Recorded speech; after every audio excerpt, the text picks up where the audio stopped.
Hello hi అండి. ఈరోజు అవిసె గింజల కారం పొడిని అయితే చూపించబోతున్నాను. అవిసె గింజలు అయితే హెల్త్కు చాలా మంచివి.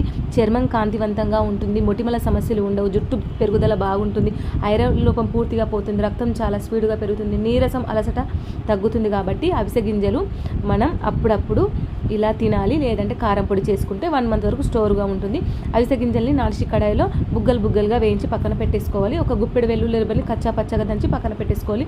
మరొక బౌల్లో ఆయిల్ వేసి ఆయిల్ హీట్ అయిన తర్వాత ఆవాలు, జీలకర్ర, దంచుకున్న వెల్లుల్లి మరీ మాడకుండా బ్రౌన్ కలర్ వచ్చేంతవరకు ఫ్రై చేసుకున్న తర్వాత స్టవ్ ఆఫ్ చేసేసి మరొక బౌల్లో 4 స్పూన్ల చిల్లీ పౌడర్, 2 స్పూన్ల సాల్ట్ వేసి ఈ తాలింపుని అందులో వేసేసి బాగా మిక్సీ అంతవరకు కలుపుకోవాలి.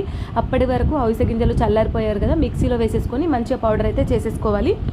ఇలా చేసుకున్న తర్వాత దీన్ని ఒక బౌల్లోకి తీసుకొని ఈ పౌడర్ని ఇంతకుముందు తాలింపు పెట్టిన కారం పొడిలు ఇందులో వేసేసి బాగా మిక్సీ అంతవరకు కలుపుకుంటే ఎంతో టేస్టీగా అవిసె గింజల కారం పొడి రెడీ. 1 మంత్ వరకు స్టోర్గా ఉంటుంది. వేడి వేడి అన్నంలోకి నెయ్యి కాంబినేషన్ తోటి సూప్.